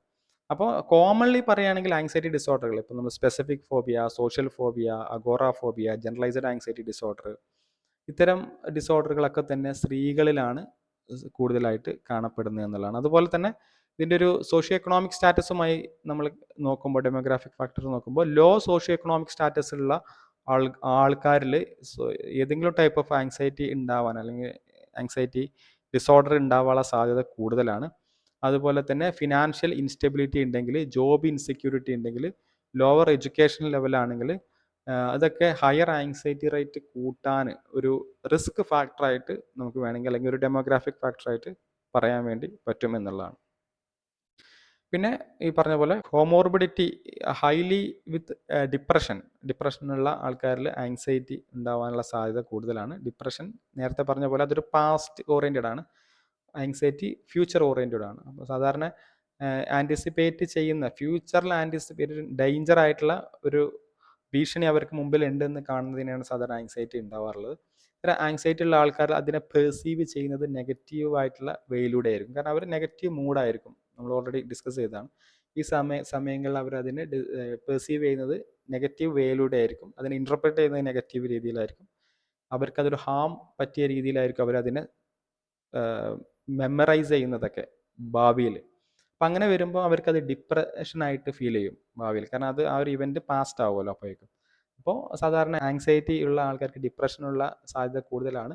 അതുപോലെ തന്നെ മൂഡ് ഡിസോർഡേഴ്സ് കൂടുതലാണ്, സബ്സ്റ്റൻസ് അബ്യൂസ് കൂടുതലാണ്. കാരണം ഇത്തരം ആളുകൾ അത്തരം കോണ്ടാക്ട്സിനെ എസ്കേപ്പ് ചെയ്യാൻ വേണ്ടിയിട്ടും അതിൻ്റെ സബ്ജക്റ്റീവ് ഫീലിംഗ് ഓഫ് ഫിയർ ഒഴിവാക്കാൻ വേണ്ടിയിട്ടൊക്കെ തന്നെ ആൽക്കഹോളൊക്കെ യൂസ് ചെയ്യാനുള്ള സാധ്യത കൂടുതലാണ്. അതുപോലെ തന്നെ മറ്റ് കാർഡിയോവാസ്കുലർ ഡിസീസ് ഇവർക്കൊരു അർജൻസി ഉള്ള ആൾക്കാരായിരിക്കും. ഹാർട്ട് അറ്റാക്ക് പോലെയുള്ള ഡിസോർഡറുകൾ, ഡയബറ്റീസ് പ്രോബ്ലംസ് ഇവരിൽ കൂടുതലായിരിക്കും. അതുപോലെ ഗാസ്ട്രോ ഇൻറ്റസ്റ്റൈനൽ ആയിട്ടുള്ള പ്രശ്നങ്ങൾ, ദഹന സംബന്ധമായുള്ള പ്രശ്നങ്ങളൊക്കെ തന്നെ ഇവർക്ക് വളരെ കൂടുതലായിരിക്കും. കാരണം ഇവരുടെ ടൈപ്പ് ഓഫ് പേഴ്സണാലിറ്റി തന്നെ വളരെ അർജൻസി ഉള്ള, ആങ്സൈറ്റി ഉള്ള, അല്ലെങ്കിൽ ഒരു ജനറലൈസ്ഡ് ആയിട്ടുള്ള, കോമൺലി അവരെ കാണും ഒരു പ്രത്യേക സാഹചര്യം അല്ലെങ്കിൽ പോലും വെറുതെ ഇരിക്കുമ്പോൾ തന്നെ ഉത്കണ്ഠാകുലനാവുന്ന രീതിയിലുള്ള ഒരു വ്യക്തിത്വമായിരിക്കും. അപ്പോൾ അത്തരം ആൾക്കാർക്ക് ഇത്തരത്തിലുള്ള ബോഡിലി ഇൽനെസ്സുകൾക്കും സാധ്യത ഉണ്ട് എന്നുള്ളതാണ്. നെക്സ്റ്റ് നമ്മൾ ഡിസ്കസ് ചെയ്യുന്നത് ടൈപ്പ് ഓഫ് ആങ്സൈറ്റി ഡിസോർഡേഴ്സ് ആണ്. അതിൽ പ്രധാനമായിട്ടും പറയുന്നത് ഡിഫറെൻറ്റ് ടൈപ്സ് ഓഫ് ആങ്സൈറ്റി ഡിസോർഡറുകളുണ്ട്. ആങ്സൈറ്റി ഡിസോർഡർ കാണിക്കുന്നതിൻ്റെ നേച്ചർ, അതിൻ്റെ സിംറ്റംസ്, അല്ലെങ്കിൽ അതിൻ്റെ ഏത് സ്റ്റിമുലസിനോടാണ് ആ ഒരു ആങ്സൈറ്റി കാണിക്കുന്നത് എന്നതിൻ്റെയൊക്കെ നേച്ചുറൽ അടിസ്ഥാനത്തിൽ നമുക്ക് ഡിഫറെൻറ്റ് ടൈപ്സ് ഓഫ് ആങ്സൈറ്റി ഡിസോർഡറുകൾ പറയാൻ വേണ്ടി പറ്റും. അതിൽ ഈ ഒരു പറഞ്ഞ ലിസ്റ്റിൽ ഇല്ലാത്ത ഒരുപാട് ആങ്സൈറ്റി ഡിസോർഡറുകളുണ്ട്. അത് ഡിഫറെൻറ്റ് ക്ലാസിഫിക്കേഷൻ സിസ്റ്റത്തിൻ്റെ അപ്ഡേഷൻസ് അനുസരിച്ച് നമ്മൾ ഒരേ സമയം അതിനെ ഉൾപ്പെടുത്തുകയും ഒപ്പം തന്നെ അതിനെ ഒഴിവാക്കുകയൊക്കെ ചെയ്യുന്നുണ്ട്. അപ്പോൾ ഇതിൽ ഏറ്റവും പ്രധാനപ്പെട്ട ഒരു ആങ്സൈറ്റി ഡിസോർഡറാണ് കോമൺലി നമ്മൾ പറയുന്ന സ്പെസിഫിക് ഫോബിയ എന്ന് പറയുന്നത്. അഥവാ നമ്മൾ പിന്നീട് വളരെ വിശദമായിട്ട് ചർച്ച ചെയ്യുന്നുണ്ട് വേറൊരു വീഡിയോയിൽ. സാധാരണ സ്പെസിഫിക് ഫോബിയ എന്ന് പറയുന്നത് ഏതെങ്കിലും ഒരു ഒബ്ജക്റ്റിനോടോ ഏതെങ്കിലും ഒരു വസ്തുവിനോടോ അല്ലെങ്കിൽ ഏതെങ്കിലും ഒരു സിറ്റുവേഷനോടൊക്കെ തോന്നുന്ന ഇറാഷണൽ ആയിട്ടുള്ള ഫിയർ, അമിതമായിട്ട് അല്ലെങ്കിൽ അൺറീസണബിൾ ആയിട്ടുള്ള, നമുക്ക് ന്യായീകരിക്കാൻ പറ്റാത്ത അമിതമായിട്ടുള്ള പേടിയാണ് സാധാരണ, അല്ലെങ്കിൽ ഉത്കണ്ഠാകുലനാവുന്ന അവസ്ഥയാണ് സാധാരണ സ്പെസിഫിക് ഫോബിയ എന്ന് പറയുന്നത്. അത് ഏതെങ്കിലും ഒരു നാച്ചുറൽ ആയിട്ടുള്ള അവസ്ഥയോടായിരിക്കാം. ഇപ്പോൾ ഇടി ഉള്ള സമയത്ത്, മിന്നലുള്ള സമയത്ത്, മഴ അമിതമായിട്ട് പെയ്യുന്ന സമയത്ത്, അല്ലെങ്കിൽ ഏതെങ്കിലും ഒരു ഒബ്ജക്റ്റിനോട്, ഹൈറ്റിനെ പേടിക്കുന്ന അവസ്ഥ, വെള്ളത്തെ പേടിക്കുന്ന അവസ്ഥ, അല്ലെങ്കിൽ ജെൻഡറിൽ കാണപ്പെടാം, സ്ത്രീകളിൽ പുരുഷനെ പേടിയുള്ള ഒരു അവസ്ഥ വരാം, അല്ലെങ്കിൽ ഒരു പെർട്ടിക്കുലർ കമ്മ്യൂണിറ്റിയെ പേടിയുള്ള അവസ്ഥ വരാം, അല്ലെങ്കിൽ ആനിമൽസിനെ പേടിയാവാം, പാമ്പിനെ പേടിയാവാം, അല്ലെങ്കിൽ സ്പൈഡറിനെ പേടിയുള്ള അവസ്ഥ. ഇങ്ങനെയുള്ള ഏതെങ്കിലും ഒരു ഒബ്ജക്റ്റിനോടോ ഒരു സിറ്റുവേഷനോടൊക്കെ തോന്നുന്ന അമിതമായിട്ട് ഇറാഷണൽ ആയിട്ടുള്ള, റാഷണലൈസ് ചെയ്യാൻ പറ്റാത്ത അമിതമായിട്ടുള്ള പേടിയാണ് സാധാരണ സ്പെസിഫിക് ഫോബിയ എന്ന ഗ്രൂപ്പിൽ വരുന്നത്. ഒപ്പം തന്നെ മറ്റൊരു ടൈപ്പാണ് സോഷ്യൽ ഫോബിയ എന്ന് പറയുന്നത്. അഥവാ സാധാരണ സാമൂഹിക ഉത്കണ്ഠ രോഗം എന്ന് പറയാം. അല്ലെങ്കിൽ ഒരു സോഷ്യൽ കോണ്ടെക്സ്റ്റിനെ നമ്മൾ അഭിമുഖീകരിക്കാൻ പറ്റാത്ത അവസ്ഥ വരാം. എല്ലാവരും ഉപയോഗിക്കുന്ന ഒരു ടോയ്ലറ്റ് ഉപയോഗിക്കുന്നതിൽ ഫിയർ അനുഭവപ്പെടാം, അല്ലെങ്കിൽ ഒരു വലിയൊരു ഓഡിയൻസിനെ ഫേസ് ചെയ്യാൻ പേടി വരുന്നൊരവസ്ഥ, ഏതെങ്കിലും ഒരു ഫംഗ്ഷന് പോകാൻ പറ്റാത്ത, ഒരു ഗ്യാതറിങ്സിലൊക്കെ തന്നെ ഒരു ഗ്രൂപ്പിൽ ഫേസ് ചെയ്യാനുള്ള ബുദ്ധിമുട്ട്, അല്ലെങ്കിൽ കുറേ ആളുകൾ കൂടി നിൽക്കുന്ന അവസരങ്ങളിൽ അവിടെ ഇടപഴകാനുള്ള അമിതമായിട്ടുള്ള പേടി, ഇതൊക്കെ സാധാരണ സോഷ്യൽ ഫോബിയ ആയിട്ടാണ് കാണുന്നത്. സ്പെസിഫിക് ഫോബിയ പോലെ തന്നെ ഒരു സോഷ്യൽ കോണ്ടെക്സ്റ്റ് ആണ് ഇവിടെ നിന്ന് മാത്രം. മറ്റൊരു ഡിസോർഡറാണ് പാനിക് ഡിസോർഡർ. സാധാരണ ഫിയർ എന്ന് പറയുന്ന ഇന്റർചേഞ്ചബിളി നമ്മൾ യൂസ് ചെയ്യുന്ന ഒരു ടേമാണ് പാനിക് ആവുക, അല്ലെങ്കിൽ നമ്മൾ പാനിക് ആവുക എന്ന് പറയും. പാനിക് എന്ന് പറഞ്ഞാൽ വളരെ ഇൻറ്റൻസ് ആയിട്ട്, വളരെ ഇമ്മീഡിയറ്റ് ആയിട്ട് ഒരാൾക്ക് തോന്നുന്ന ഒരു ഫീലിംഗ് ഓഫ് ഫിയർ ആണ് പാനിക് എന്ന് പറയുന്നത്. ഇത് സാധാരണ നമ്മൾ പറയാം ഹാർട്ട് അറ്റാക്കിന് സമാനമായിട്ടുള്ള സിംറ്റംസ് കാണിക്കുകയും എന്നാൽ ബോഡിലി ആയിട്ടുള്ള ഒരു ഹാർട്ട് അറ്റാക്കിന് വരേണ്ടതായിട്ടുള്ള സാഹചര്യങ്ങളൊന്നും ഇല്ലാതിരിക്കുകയും ചെയ്യുന്ന ഒരു അവസ്ഥയുണ്ട്.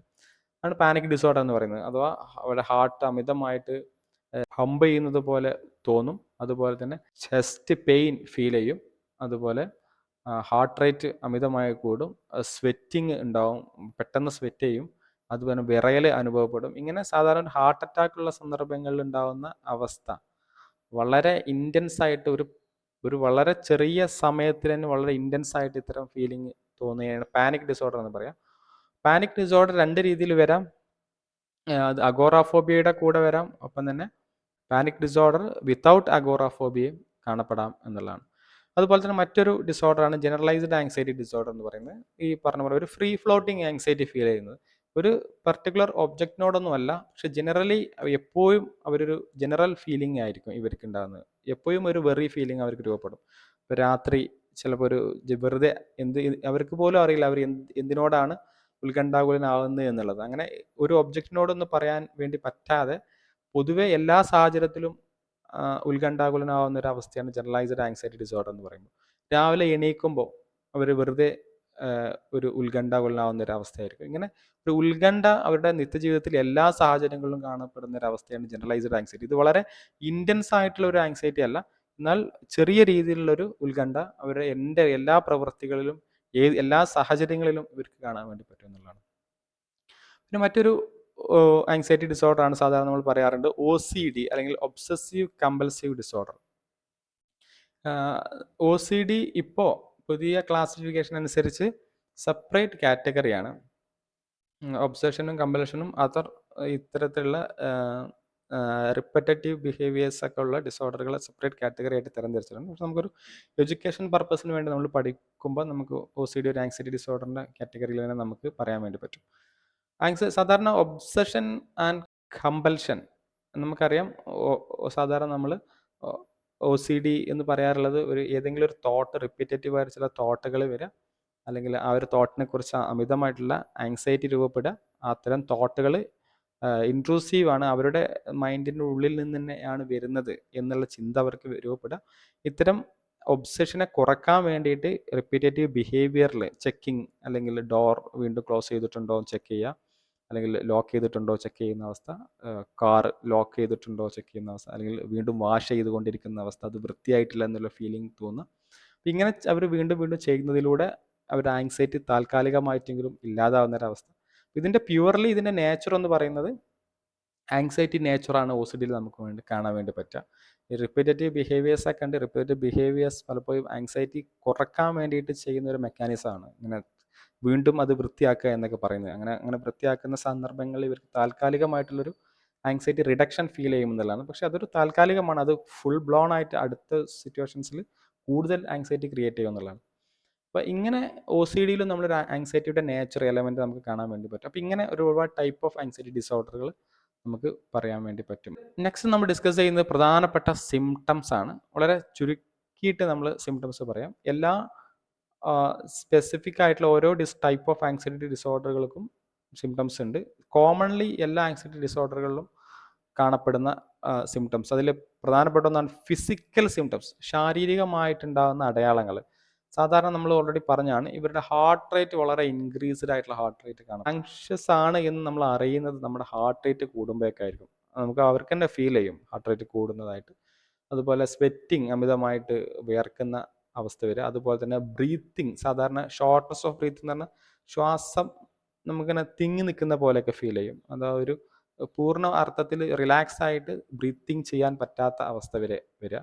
അതുപോലെ വിറയൽ, ഷെയ്ക്കിങ് ഒക്കെ ഫീൽ ചെയ്യുക. അതുപോലെ തന്നെ നമുക്കൊരു ഡിറ്റാച്ച്ഡ് ഫീലിംഗ് ഒക്കെ സാധാരണ ഗതിയിൽ ഫീൽ ചെയ്യും. വളരെ ആങ്സൈറ്റി പ്രൊവോക്കിംഗ് ആയിട്ടുള്ള സിറ്റുവേഷൻസ് ആണെങ്കിൽ ഒരു ഹെഡ് ഏക്കോ അല്ലെങ്കിൽ അതുപോലെ തന്നെ ഒരു ഡിറ്റാച്ച്മെൻ്റ് ഒക്കെ ഫീൽ ചെയ്യും. നമുക്ക് അനിയന്ത്രിതമായിട്ടുള്ള ഫീലിംഗ് വരും. ഈ സിറ്റുവേഷൻസിനെ നിയന്ത്രിക്കാൻ പറ്റുന്നില്ല എന്ന രീതിയിൽ നമുക്കൊരു ഹെഡ് ഏക്ക് ഒക്കെ ചില ആൾക്കാർക്ക് ഫീൽ ചെയ്യും. അതുപോലെ തന്നെ സ്റ്റൊമക്ക് ഡിസ്കംഫേർട്ട്, വയറുവേദന അനുഭവപ്പെടുക, ഇങ്ങനെയുള്ള പ്രശ്നങ്ങളൊക്കെ സാധാരണ അമിതമായിട്ട് ഉത്കണ്ഠയുള്ള സാഹചര്യങ്ങളിൽ ഇത്തരം ഫിസിക്കൽ ഡിസ്കംഫേർട്ട്, അതുപോലെ തന്നെ സ്റ്റൊമക്ക് ഡിസ്കംഫേർട്ട്, അതുപോലെ തന്നെ ചില ആളുകൾ ബോധക്ഷയം രൂപപ്പെടാം, അമിതമായിട്ടുള്ള ക്ഷീണം, ഫെറ്റീഗ്നെസ് ഫീൽ ചെയ്യാം, അതുപോലെ മസിലിനൊക്കെ ഒരു ടെൻഷൻ ഫീൽ ചെയ്യാം. അഥവാ മസിൽ റിലാക്സ്ഡ് അല്ലാത്തൊരു അവസ്ഥ, താൽക്കാലികമായിട്ടാണെങ്കിലും മസിലൊക്കെ വളരെ റിജിഡിറ്റി നമുക്ക് ഫീൽ ചെയ്യാമെന്നുള്ളതാണ്.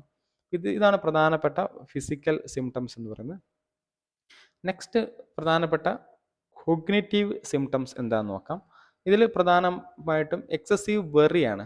സാധാരണ ഒരു നെഗറ്റീവ് ഔട്ട്കംസ് അവർ പ്രതീക്ഷിച്ചുകൊണ്ട് ഏതെങ്കിലും സിറ്റുവേഷൻസിൽ വളരെ നെഗറ്റീവായിട്ടുള്ള അതിൻ്റെ റിസൾട്ട് ആയിരിക്കുമെന്ന് അവർ പ്രതീക്ഷിക്കുക. എന്നിട്ട് അതിനെക്കുറിച്ച് അമിതമായിട്ടുള്ള ഉത്കണ്ഠാകുലനാവുക. ഈ പറഞ്ഞ പോലെ ഒരു മെഡിക്കൽ ടെസ്റ്റ് നമ്മൾ റിസൾട്ടിന് വെയിറ്റ് ചെയ്യുന്ന സന്ദർഭങ്ങളിൽ വളരെ സിവിയർ ആയിട്ടുള്ള ഒരു ഡിസോർഡർ ആവുമെന്ന് നമ്മൾ പ്രതീക്ഷിച്ചിട്ട് നമ്മൾ അതിനെക്കുറിച്ച് അമിതമായിട്ടുള്ള നെഗറ്റീവായിട്ടുള്ള തോട്ടുകൾ വരിക. അതുപോലെ തന്നെ സാധാരണ കോഗ്നിറ്റീവ് സിംപ്റ്റംസ് ആണ് ഇതിന് ഏതെങ്കിലും ഒരു കാര്യത്തിൽ ഫോക്കസ് ചെയ്യാൻ പറ്റുന്നില്ല എന്നുള്ളതാണ്. ഒരു കാര്യത്തെ കോൺസെൻട്രേറ്റ് ചെയ്യാൻ പറ്റുന്നില്ല, അതിനെക്കുറിച്ച് ചിന്തിക്കാൻ വേണ്ടി നമ്മൾ പ്രതീക്ഷിക്കുന്ന രീതിയിൽ ചിന്തിക്കാൻ വേണ്ടി പറ്റുന്നില്ല. ഒരു ആങ്സൈറ്റി ഉള്ള ഒരാളാണെങ്കിൽ നമ്മളൊരു ക്ലാസ് കേട്ടിരിക്കുന്ന സമയത്ത് ആ ഒരു ക്ലാസ് കൃത്യമായിട്ട് ശ്രദ്ധിക്കാൻ പറ്റുന്നില്ല. ഒരാൾ സംസാരിക്കുന്ന സമയങ്ങളിൽ ആ സംസാരത്തിൽ കോൺസെൻട്രേറ്റ് ചെയ്യാൻ പറ്റുന്നില്ല. അവരെപ്പോഴും ചിന്തിക്കുന്നത് ആ ഔട്ട്കം, ആ നെഗറ്റീവ് ഔട്ട്കം ആൻറ്റിസിപ്പേറ്റ് ചെയ്യുന്ന അതിനെക്കുറിച്ചിട്ടുള്ള ചിന്തകൾ ഇടയ്ക്ക് കയറി വരിക എന്നുള്ളതാണ്. അതുപോലെ തന്നെ റേസിംഗ് ഓഫ് തോട്ട് എന്ന് പറയും. അഥവാ ചില ചിന്തകൾ, ഇത്തരം നെഗറ്റീവ് ചിന്തകൾ കൂടി കൂടി വരുന്ന സാഹചര്യം. ഒരു നേരത്തെ പറഞ്ഞ പോലെ ഒരു എക്സാമിനോട് അമിതമായിട്ടുള്ള പേടിയുള്ള ഒരാളാണെങ്കിൽ എക്സാമിൻ്റെ ഓരോ സമയം അടുക്കുമ്പോഴും അതിൻ്റെ ചിന്തകൾ, നെഗറ്റീവ് ചിന്തകൾ കൂടി വരികയും ഉത്കണ്ഠ വളരെയധികം കൂടുകയും ചെയ്യാം. അല്ലെങ്കിൽ ഏതെങ്കിലും ഒരു പർട്ടിക്കുലർ കോണ്ടക്സിനോട് നമ്മൾ അഭിമുഖീകരിക്കേണ്ട സാഹചര്യം വരികയാണെങ്കിൽ ആ ആ അതിനോട് അടുക്കുന്ന സമയങ്ങളിൽ ഇത്തരം നെഗറ്റീവ് ചിന്തകൾ കൂടി കൂടി വരുന്ന ഒരു അവസ്ഥ വരാം. അതുപോലെ തന്നെ നമുക്ക് ഇപ്പോൾ അമിതമായിട്ട് എക്സാം ഫിയറൊക്കെ ഉള്ള കുട്ടികളിലൊക്കെ നമുക്ക് കാണാൻ വേണ്ടി പറ്റും. അവർക്ക് ഈ പഠിച്ച കാര്യങ്ങളൊക്കെ മറന്നു പോകാന്ന്. നമ്മുടെ മൈൻഡ് വളരെ ബ്ലാങ്ക് ആയിട്ട് പോകുന്ന ഒരു അവസ്ഥയുണ്ട് ചില സാഹചര്യങ്ങളിൽ. അമിതമായിട്ടുള്ള ഫിയർ, ഇത്തരം ആങ്സൈറ്റി ഉള്ള ആൾക്കാരിൽ നമുക്കിതും കാണാൻ വേണ്ടി പറ്റും. നമ്മൾ പെർഫോം ചെയ്യാൻ ഉദ്ദേശിക്കുന്ന രീതിയിലൊന്നും നമുക്ക് പെർഫോം ചെയ്യാൻ വേണ്ടി കഴിയില്ല. അമിതമായിട്ട് സോഷ്യൽ ഫോബിയ ഉള്ള ആൾക്കാരിൽ ഒരു ഡാൻസ് പെർഫോമൻസോ അല്ലെങ്കിൽ എന്തെങ്കിലും ഒരു കാര്യം സ്റ്റേജിൽ പെർഫോം ചെയ്യാനുള്ള സാഹചര്യം കിട്ടുമ്പോൾ അവർക്ക് അറിയുന്ന ഒരു കാര്യം പോലും അവിടെ നല്ല രീതിയിൽ പെർഫോം ചെയ്യാൻ വേണ്ടി കഴിയില്ല എന്നുള്ളത്. അപ്പോൾ ഇത്തരം നമ്മൾ അറിയുന്ന കാര്യങ്ങളൊക്കെ ബ്ലാങ്ക് ആയിട്ട് പോകുന്ന അവസ്ഥ കൊഗ്നിറ്റീവ് സിംറ്റംസ് ആണ്. അതുപോലെ തന്നെ ബിഹേവിയറൽ സിംറ്റംസ് സാധാരണ നേരത്തെ നമ്മൾ അതിൻ്റെ ഓരോ കമ്പോണൻറ്റും മനസ്സിലാക്കിയതാണ്. അതിൽ ബിഹേവിയറൽ കമ്പോണൻസ് ആണ് പ്രധാനമായിട്ടും ബിഹേവിയറൽ സിംറ്റംസ്. സാധാരണ ഇത്തരം സിറ്റുവേഷൻസിനെ അവർ അവോയ്ഡ് ചെയ്യുക എന്നുള്ളതാണ്. അതുപോലെ തന്നെ മറ്റുള്ളവരെ അമിതമായിട്ട് ഡിപ്പെൻഡ് ചെയ്യാൻ ശ്രമിക്കും. അതിൻ്റെ അഷുറൻസിന് വേണ്ടിയിട്ട് അത് അങ്ങനെ തന്നെയല്ലേ എന്ന് ശരിയാണോ എന്ന് അവർ റീചെക്ക് ചെയ്യും മറ്റുള്ളവരുടെ സഹായത്തോടു കൂടി. അതുപോലെ തന്നെ സാധാരണ ബിഹേവിയറൽ സിംറ്റംസ് ആണ് അത് നീട്ടിവെക്കൽ, അല്ലെങ്കിൽ ഇപ്പോൾ ആ ഒരു ടാസ്ക് ചെയ്യാനുള്ള പേടി മൂലം അവർ താൽക്കാലികമായിട്ട് അത് നീട്ടിവെക്കുക, പിന്നീട് ചെയ്യാമെന്ന് പറയാം. അല്ലെങ്കിൽ അത് തുടങ്ങാനുള്ള അമിതമായിട്ടുള്ള പേടി രൂപപ്പെടുക, അങ്ങനെ സ്റ്റാർട്ട് ചെയ്യണം എന്നുള്ള ആഗ്രഹം ഉണ്ടാകും, പക്ഷെ ഇപ്പം വേണ്ട എന്നുള്ള രീതിയിൽ അവർ മാറ്റിവെക്കുക. അവോയ്ഡൻസ് ചെയ്യുന്നതിൻ്റെ മറ്റൊരു രൂപമാണ്, മറ്റൊരു ഡിഫൻസാണ് അതിനെ നീട്ടിവെക്കുക എന്നുള്ളത്. ഇപ്പം ചെയ്യുന്നില്ല, പക്ഷെ ഞാൻ ചെയ്യും എന്ന് പറയാം. ഇങ്ങനെ അത്തരം ബിഹേവിയറലി അത്തരം സിറ്റുവേഷൻസ് അവോയ്ഡ് ചെയ്യുന്നത് ഒരു പ്രധാനപ്പെട്ട സിംറ്റമാണ്. ഇത്തരം സിംറ്റംസ് ഒക്കെ ഉണ്ടാകുന്ന സന്ദർഭങ്ങളാണ് അദ്ദേഹത്തിൻ്റെ ഫങ്ഷണൽ ഡിഫിക്കൽട്ടീസ് രൂപപ്പെടുന്നത്. അപ്പോൾ നമ്മൾ പ്രധാനമായിട്ടും ഡിസ്കസ് ചെയ്തത് എന്താണ് ആങ്സൈറ്റി, എന്താണ് ഫിയർ, എന്താണ് anxiety disorder, different component of anxiety, അതുപോലെ തന്നെ അതിൻ്റെ ഡെമോഗ്രാഫിക് ഫാക്ടേഴ്സും, അതുപോലെ സിംറ്റംസ് ഓഫ് ആങ്സൈറ്റി. നെക്സ്റ്റ് വീഡിയോയിൽ നമ്മൾ ഡിസ്കസ് ചെയ്യുന്നത് എന്താണ് സ്പെസിഫിക് ഫോബിയ എന്നാണ്. Okay, thank you.